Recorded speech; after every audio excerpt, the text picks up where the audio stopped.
ఎవరైనా మధ్యలో వచ్చి ఇడగొట్టే వాళ్ళు ఉంటే వాళ్ళని ఏం చేసినా పాపం లేదు.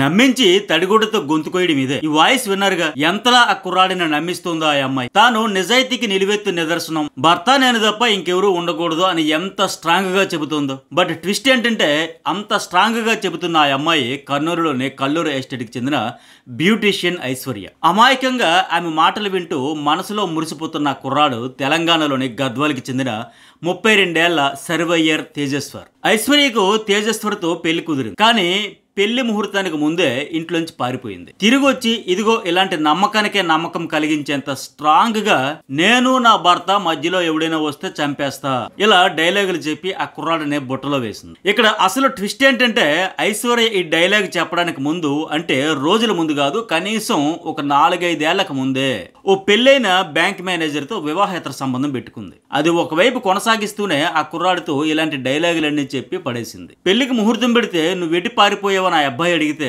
ముక్కు చీదేసి కళ్ళు తుడిచేసుకుని, మీరు అడిగిన కట్నం ఇవ్వలేక మా అమ్మ పడుతున్న మానసిక శారీరక వేదనను చూసి తట్టుకోలేక ఇంట్లోంచి బాధతో పారిపోయి మా ఫ్రెండ్ ఇంట్లో ఉండి వచ్చా అంటూ నమ్మకంగా నమ్మించేసింది. తీరా ఆ పిల్లోడు అమాయకంగా నమ్మేసి పడిపోతే నెల తిరక్క ముందే స్కెచ్ చేసి మరీ ప్రియుడితో కలిసి చంపేసి కాలంలో బారేసింది. సో ఇవన్నీ ఒక ఎత్తైతే, ఈ కేసులో వెలుగు చూస్తున్న ట్విస్టులు మొన్న మధ్య హనీమూన్ మర్డర్ జరిగింది కదా మేఘాలయలో, దానికంటే దారుణంగా ఉన్నాయి. ఇక్కడ ఈ మొత్తం మర్డర్ మిస్టరీకి సూత్రధారులు పాత్రధారులు ఎవరంటే ఐశ్వర్య, ఆమె తల్లి సుజాత, వీళ్ళిద్దరికి ప్రియుడు, ఓ బ్యాంక్ లో హౌసింగ్ మేనేజర్ గా పనిచేసే తిరుమలరావు. ఈ ముగ్గురే. ఎస్, నేను చెప్పింది మీరు విన్నది నిజమే. నేను ఇంతకు ముందు శారీరకంగా అనే మాట గుర్తుపెట్టుకోమన్నాను కదా, అదే ఇది. ఐశ్వర్య యొక్క మదర్ తో కూడా ఇల్లీగల్ ఇంటిమసీ ఉంది. ఈ డిసీజ్డ్ వైఫ్ తో కూడా ఇల్లీగల్ ఇంటిమసీ పెట్టుకోవడం జరిగింది.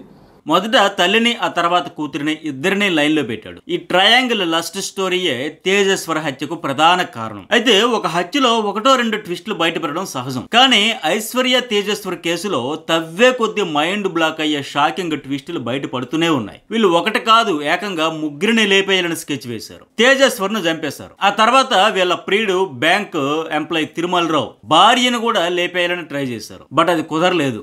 కానీ ఈ రెండింటికంటే ముందే వీళ్ళు మరో ప్రాణం కూడా తీసినట్టు ఇప్పుడు పోలీసులు అనుమానిస్తుంది. సుజాత కొడుకు అంటే ఐశ్వర్య అన్న నవీన్ కొంతకాలం కిందట అనుమానాస్పదంగా చనిపోయాడు. బట్ అది బయటికి రాకుండా మేనేజ్ చేసేశారు. ఎస్, ఈ కేసును కూడా ఇప్పుడు పోలీసులు తిరగదోడుతున్నారు. సుజాతకు 3 పిల్లలు. పెద్దది ఐశ్వర్యతో పాటు మరో అమ్మాయి, అబ్బాయి నవీన్ ఉండేవాళ్ళు. ఈ సుజాత గతంలో ఒక ప్రైవేట్ కాంప్లెక్స్ లో స్వీపర్ గా పనిచేసేది. ఆమెను తిరుమలరావే తను పనిచేస్తున్న బ్యాంక్ లో స్వీపర్ గా జాయిన్ చేసి ఆమె ఇంటి నిర్మాణానికి లోన్ ఇస్తానంటూ వాళ్ళ ఇంటికి వచ్చి వెళ్లేవాడు. అప్పుడే వీళ్ళిద్దరి మధ్య వివాహేతర సంబంధం ఏర్పడినట్లు తెలుస్తోంది. ఆ తర్వాత కొన్నాళ్లకు ఐశ్వర్య కూడా తిరుమలరావు దగ్గరయ్యాడు. తన తల్లి చెల్లికి తిరుమలరావుతో ఉన్న సంబంధం గురించి నవీన్ కి తెలిసి చాలా సార్లు వాళ్లతో గొడవ పడేవాడని ఇప్పుడు స్థానికులు చెబుతూ ఉన్నారు. వాళ్ళ వ్యవహార శైలి పట్ల అసంతృప్తిగా ఉండేవాడు నవీన్. తీరు మార్చుకోవాలని చెప్పేవాడు, పద్ధతులు బాగోలేవని తిట్టేవాడని. ఈ నేపథ్యంలోనే నవీన్ 2 నెలల క్రితం అనుమానాస్పదంగా మృతి చెందాడు. తన కొడుకు మెట్ల మీద నుంచి జారి చనిపోయాడని సుజాత అప్పుడు స్థానికులకి చెప్పుకోవచ్చు. బట్ అంత పెద్ద పిల్లాడు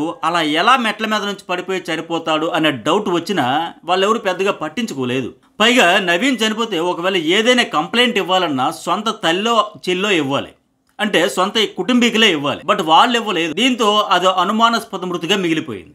కానీ ఇప్పుడు తేజేశ్వర్ హత్య తర్వాత నవీన్ను కూడా సుజాత, ఐశ్వర్య, తిరుమలరావు కలిసి చంపేసి ఉంటారన్న అనుమానంతో ఆ కోణంలో కూడా పోలీసులు మళ్ళీ విచారిస్తూ ఉన్నారు. ఇక్కడ వీళ్ళు ఇంతలా బరితెగించి తేజేశ్వర్ను చంపేందుకు ఎందుకు తెగించారనే దానికి వాళ్ళ ఇంటి చుట్టూ ఉండే వాళ్ళు చెబుతున్న కారణం ఏంటంటే, ఇప్పటికే నవీన్ అడ్డు తొలగించేశాం, ఇప్పుడు తేజేశ్వర్ను కూడా అలాగే చంపేస్తే పట్టించుకునే వాళ్ళే ఉండరు, 4 రోజులు దొంగేడు పేరు చేసి పని అయిపోద్దనే భావనతోనే ఎంతకు బరితెగించి ఉంటారని వాళ్ళందరూ ఇప్పుడు చెబుతా ఉన్నారు. బట్ ఇక్కడ వీళ్ళ ప్లాన్ ఎలా బిడిసికొట్టిందంటే, అప్పుడు చనిపోయింది వీళ్ళ ఇంట్లో మనిషి, వీళ్ళ కొడుకు కాబట్టి మిగతా వాళ్ళు ఎవరు పట్టించుకోలేదు. ఆ ఇంట్లో పుట్టడమే నవీన్ దురదృష్టం అనుకోవాలి. కానీ తమ ఇంట్లో ఒకటి సక్సెస్ అయ్యింది, మరొకటి జరిగిన ఇలాగే మేనేజ్ చేసేయొచ్చని భావించడమే వీళ్ళ మూర్ఖత్వానికి నిదర్శనం. మరో ఇంటి చెట్టంత కొడుకుని స్కెచ్ చేసి మరీ లేపేస్తే వాళ్ళు ఎందుకు ఊరుకుంటారు? అందుకే తేజేశ్వర్ కనిపించడం లేదని తెలిసిన రోజే అందుకు ఐశ్వర్య కారణం అని తేజేశ్వర్ కవల సోదరుడు వెళ్లి పోలీసులకు ఫిర్యాదు చేసి ఐశ్వర్యను అదుపులోకి తీసుకుని గట్టిగా విచారించేసరికి మొత్తం బయట పెట్టేసింది. ఆమె ద్వారా తేజేశ్వర్ను చంపిన కిరాయి హంతకులు చెప్పిన వివరాల ప్రకారం షాకింగ్ విషయాలు బయటకు వస్తున్నాయి. ఐశ్వర్య అదే విధంగా ఆమెకు సంబంధించినటువంటి లవర్ బ్యాంక్ మేనేజర్ ది మనకి మెయిన్ కాన్స్పిరసీ బయటపడింది. తేజేశ్వర్ను చంపడానికి ఐశ్వర్య, ఆమె తల్లి సుజాత, వీళ్ళ ప్రియుడు తిరుమలరావు కలిసి కిరాయి హంతకులైన పరమేశ్వర్, నగేష్, రాజు ఈ ముగ్గురుతో డీల్ మాట్లాడుకున్నారు. తేజేశ్వర్ ఎక్కడెక్కడికి వెళుతున్నాడో తెలుసుకునేందుకు అతడి బైక్ కు ఐశ్వర్య GPS ట్రాకర్ కూడా అమర్చమని ఈ సుపారీ గ్యాంగ్ కు ఇన్ఫర్మేషన్ ఇచ్చేది. అలా 5 సార్లు తేజేశ్వర్ ను హతమార్చేందుకు ప్రయత్నించి విఫలమయ్యారు. చివరగా 6వసారి హతమార్చారు. భూమి సర్వే చేయాలని రమ్మంటూ కారులో తీసుకెళ్లి ముందు సీట్లో కూర్చున్న తేజేశ్వర్ ను వెనక నుంచి పరమేశ్వర్ గొంతు కోసేశారు. అదే టైంలో డ్రైవింగ్ చేస్తున్న నగేష్ కూడా మరో కత్తితో తేజేశ్వర్ కత్తిలో పొడి చేశాడు. వీళ్ళిద్దరికీ రాజు సహకరించాడు. ఇక్కడ దారుణం ఏంటంటే హతమార్చాక మృతదేహాన్ని అదే కారులో తీసుకెళ్లి తిరుమలరావుకు చూపించారు. వాడు చూసి కన్ఫర్మ్ చేసుకున్నాక వీళ్ళకి 2 లక్షల రూపాయలు ఇచ్చాడు. మృతదేహాన్ని పాణ్యం దగ్గర రియల్ ఎస్టేట్ వెంచర్లో పాతిపెట్టేయాలని అనుకున్నారు. కానీ తేజేశ్వర్ కోసం పోలీసులు దర్యాప్తు వేగం చేయడంతో భయంతో పాణ్యం దగ్గర కాలువ దగ్గర పడేసి పారిపోయారు. ఆ తర్వాత స్థానికంగా ఉండే గొర్రెల కాపరులు చూసి వాళ్ళు సమాచారం ఇవ్వడంతో ఈ తేజేశ్వర్ మృతదేహాన్ని పోలీసులు గమనించారు. అతడి చేతి మీద అమ్మ అనే పచ్చబొట్టు ఆధారంగా ఆ బాడీ తేజేశ్వర్ది అని గుర్తించారు. అయితే ఇక్కడ ఐశ్వర్య, ఆమె ప్రియుడు ప్లాన్ ఏంటంటే తేజేశ్వర్ హత్య గురించి బయటపడడానికి కొంత టైం పడుతుంది. ఈలోగా వీళ్ళిద్దరూ దేశం విడిచి పారిపోవాలని ప్లాన్ వేశారు. ముందు లడ్డాక్ వెళ్ళిపోవాలని, అక్కడి నుంచి విదేశాలకు పారిపోవాలని ప్లాన్ గీసుకున్నారు. అందుకు ముందే టికెట్లు కూడా బుక్ చేసుకున్నారు. వేరే బ్యాంకులో తిరుమలరావు ఏకంగా 20 లక్షల లోన్ కూడా తీసుకుని డబ్బు రెడీ చేసుకున్నాడు. కానీ తేజేశ్వర్ కనిపించలేదు అనగానే ఐశ్వర్య పైన అనుమానం ఉందని తేజేశ్వర్ కుటుంబీకులు పోలీసులకు చెప్పడంతో వీళ్లకు పారిపోయేంత గ్యాప్ కూడా ఇవ్వకుండా పోలీసులు ఆమెను వెంటనే పట్టేసుకున్నారు. స్టేషన్ కి తీసుకెళ్లి తమ స్టైల్లో విచారించేసరికి మొత్తం బయటకు వచ్చేసింది. ఐశ్వర్య, ఆమె తల్లి సుజాత, పరమేశ్వర్, నగేష్, రాజును పోలీసులు తొలుత అదుపులోకి తీసుకున్నారు. వాళ్ళు వాడిన కారు, తీసుకున్న డబ్బులు, ఆయుధాలు, ఇతర ఆధారాలు సేకరిస్తారు. ఐశ్వర్యకు తమ్ముడు వరుసయ్య మరో వ్యక్తి కూడా ఈ దారుణంలో నిందితులకు సహకరించాడనే పోలీసుల దర్యాప్తులో తేలింది. ఆయన తేజేశ్వర్తో క్లోజ్ గా ఉండేవాడు. అతడు తిరుమలరావును పనిచేసే ఆ బ్యాంకు నుంచి కొంతమందికి హోమ్ లోన్స్ ఇప్పించి అందుకోసం ప్రతి లోన్కు 2% కమిషన్ కూడా తీసుకునేవాడు. ఈ క్రమంలో తిరుమలరావుకు బాగా క్లోజ్ అయ్యి ఇన్ఫార్మర్ గా మారాడనమాట. సో అతని హస్తం కూడా ఉండడంతో అతన్ని ఇప్పుడు అదుపులోకి తీసుకున్నారు పోలీసులు. వీళ్ళంతా దొరికిపోవడంతో తను ఎలాగైనా విదేశాలకు పారిపోవాలని తిరుమలరావు ఏకంగా శంషాబాద్ ఎయిర్పోర్ట్కి చేరుకున్నారు. కానీ అప్పటికే అక్కడ మాట వేసి ఉన్న పోలీసులు బుధవారం తెల్లవారుజామునే అతను అరెస్ట్ చేశారు. ఇక్కడ మరో ట్విస్ట్ ఏంటంటే తిరుమలరావును విచారించగా అతనికి సంబంధించిన క్రిమినల్ హిస్టరీ బయటకు వచ్చింది. అతడు గతంలో దొంగ నోట్ల వ్యాపారం చేస్తూ పోలీసులకు దొరికిపోయాడు. దీంతో డెకాయిట్ షీట్ కూడా పోలీసులు ఓపెన్ చేశారు. ఎంత నేర చరిత్ర కలిగిన తిరుమలరావుకు బ్యాంకులో మేనేజర్ గా ఎలా అవకాశం వచ్చిందనేది ఆశ్చర్యం. ఓ డెకాయిట్ బ్యాంకులో మేనేజర్ అంటే ఇది కేవలం ఇండియాలోనే జరుగుతుందేమో. ప్రస్తుతం పనిచేస్తున్న బ్యాంకులను ఫైనాన్షియల్ ఫ్రాడ్ కు పాల్పడినట్లు ఇతనిపై ఆరోపణలు వినిపిస్తున్నాయి. దీంతో వీటన్నింటి మీద విచారిస్తున్న క్రమంలో మరో షాకింగ్ ట్విస్ట్ కూడా బయటపడింది. అదేంటంటే 8 ఏళ్ల క్రితం పెళ్లైన తిరుమలకు పిల్లలు లేరు. దీంతో ఇటు భార్యను హతమార్చి అటు తేజేశ్వర్ను చంపేసి ఐశ్వర్యను పెళ్లి చేసుకుని ఆమెతో పిల్లలను కని విదేశాల్లో సెటిల్ అవ్వాలని ప్లాన్ చేశాడు. ఈ హత్యకు ముందు ఏం చేశారంటే తిరుమలరావు ఐశ్వర్యను తీసుకుని తన భార్య దగ్గరికి వెళ్ళాడు. మనకి పిల్లలు లేరు కదా, ఈమెను పెళ్లి చేసుకోవాలనుకుంటున్నానని చెప్పాడు. చెప్పగానే చెప్పించి కొడతాను, పోలీసులకు ఫిర్యాదు చేస్తానని ఆమె తిరగబడింది. ఆమె గట్టిగా రియాక్ట్ అయ్యేసరికి వెంటనే ఈ ఐశ్వర్య వెనక్కి వచ్చేసి మళ్ళీ ఈ తేజేశ్వరికి ఫోన్ చేసి చాలా కథలు కహానీలు చెప్పుకోవచ్చు. మీకు ఇవ్వాల్సిన కట్నం ఇవ్వలేక మా అమ్మ పడుతున్న అవస్థలు, పాటలు, కష్టాలు, కన్నీళ్ళు చూడలేకే నేను మా ఫ్రెండ్ ఇంట్లో తలదాచుకున్నానని చెప్పింది. కానీ పెళ్లి ముహూర్తం పెట్టుకున్నాక ఆమె వెళ్ళిపోయిన తర్వాత జరిగింది ఇది. అక్కడ తిరుమలరావు భార్య గట్టిగా ఫైర్ అయ్యేసరికి ఇంకా కామ్గా మూసుకొని వచ్చేసి మళ్ళీ ఇక్కడ తేజేశ్వరి జీవితాన్ని నాశనం చేసేసింది.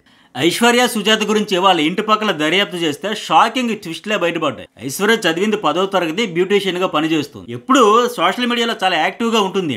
ఈమెకు తిరుమలరావుతో పాటు మరో 5గురితో కూడా సన్నిహిత సంబంధాలు ఉన్నట్లు పోలీసుల విచారణలో తేలింది. పెళ్లైన నెల రోజుల్లో భర్తకు 150 సార్లు కాల్ చేస్తే మిగిలిన వాళ్లకు 2200 సార్లు ఫోన్ చేసింది. అందులో ఎక్కువగా తిరుమలరావుకే చేసింది. సుజాత కూడా తన భర్త బతికి ఉన్నప్పుడే అతనికి దూరంగా వచ్చేసిందని, భర్త ఉన్నన్ని రోజులు ఆయన దగ్గరకు కూడా వెళ్ళలేదని, ఆయన చనిపోయినప్పుడు ఆఖరి చూపుకు, అంతిమ సంస్కారాలకు కూడా ఆమె రాలేదని ఇప్పుడు భర్త తరఫు బంధువులు చెబుతున్నారు. కానీ భర్త చనిపోయిన కొద్ది రోజుల తర్వాత మాత్రం భర్త ఆస్తి కోసం ఆ ఇంటికి చేరిందంట. అప్పటి నుంచి ఆమె చేసే పనులు తమకు చాలా ఇబ్బందికరంగా మారాయంటూ స్థానికులు ఆరోపిస్తున్నారు. ఏకాంతంగా గడపాలనుకునే జంటలకు తమ ఇంటిలో ఆశ్రయం కల్పించేవాళ్ళు, అందుకోసం డబ్బులు తీసుకునే వాళ్ళని చెబుతా ఉన్నారు. ఈ ఆరోపణలన్నీ ఇప్పుడు వీళ్ళ మీద అయితే వస్తూ ఉన్నాయి. ఇక్కడ మరో ఆశ్చర్యకరమైన కో ఇన్సిడెంట్ ఏంటంటే, బతిమాలి మరీ నమ్మించి పెళ్లి చేసుకున్న భర్తను అత్యంత దారుణంగా హత్య చేయించిన ఐశ్వర్య తేజేశ్వరి కేసుకు మేఘాలయ హనీమూన్ కపుల్ సోనం రఘువంశీ కేసుకు చాలా పోలికలు ఉన్నాయి. ఇండోర్కి చెందిన సోనం భర్త రఘువంశీని పెళ్ళైన నెలలోపే ప్రియుడు రాజ్ కుష్వాహాతో కలిపి ప్లాన్ చేసి కిరాయి గ్యాంగ్కు సుఫారీ ఇచ్చి చంపించేసింది. గద్వాల్కి చెందిన తేజేశ్వర్ను మే 18న పెళ్లి చేసుకున్న కర్నూలుకి చెందిన ఐశ్వర్య అలియాస్ సహస్ర కూడా సేమ్ టు సేమ్ కిరాయి ముఠాన్ని ఏర్పాటు చేయించి నెల తిరక్క ముందే చంపించేసింది. అక్కడ సోనం ఆమె ప్రియుడు రాజ్ కుష్వాహా కలిపి నమ్మించి రఘువంశీ గొంతు కోసేశారు. ఇక్కడ ఐశ్వర్య ఆమె ప్రియుడు తిరుమలరావు కలిసి స్కెచ్ వేసి మరీ చంపేశారు. రఘువంశీని చంపడానికి 4 సార్లు ట్రై చేశారు, మిస్ అయింది. 5వసారి హతమార్చారు. ఇక్కడ తేజేశ్వర్ను చంపాలని 5 సార్లు ట్రై చేశారు, 6వసారి హతమార్చారు. అక్కడ చంపేసి జలపాతాల వద్ద ఉండే కాలువ పక్కన పడేశారు. ఇక్కడ సేమ్ కాలువ పక్కన పడేశారు. సోనం రాజ్ కుష్వాహా 3 కిరాయి హంతకులను ఏర్పాటు చేశారు. వీళ్ళు సేమ్ 3 కిరాయి హంతకులు పరమేశ్వర్, నగేష్, రాజుని ఏర్పాటు చేశారు. అక్కడ డీల్ 20 లక్షలకు సోనం మాట్లాడింది. ఇక్కడ మాత్రం 2 లక్షలు వాళ్ళకి ఇచ్చి 20 లక్షలతో విదేశాలకు జంప్ అయిపోవాలని తిరుమల ఐశ్వర్య స్కెచ్ వేశారు. అక్కడ సోనం కుటుంబానికి హవాలాతో లింకులు ఉన్నాయనే అనుమానాలు ఉన్నాయి. ఇక్కడ తిరుమలరావు గతంలో దొంగ నోట్ల కేసులో డెకాయిట్ షీట్ ఓపెన్ అయిన నిందితుడు. ఈ 2 హత్యలతో ఒకటి మాత్రం క్లియర్ గా నమ్మకంగా మాట్లాడి ముంచేసే జాతి పెరిగిపోతుంది, తస్మాత్ జాగ్రత్త, మనుషులను మరీ గుడ్డిగా నమ్మేయద్దు అంతే అనేది అయితే అర్థమవుతుంది. ఫస్ట్ టైం మన ఛానల్ చూసే వాళ్ళు సబ్స్క్రైబ్ చేసుకుని ఆల్ అనే బటన్ యాక్టివేట్ చేసుకోండి. నేను అప్లోడ్ చేసిన వెంటనే ప్రతి వీడియో నోటిఫికేషన్ మీకు వస్తుంది. అట్లాగే లైక్, షేర్, కామెంట్ అయితే మర్చిపోకండి.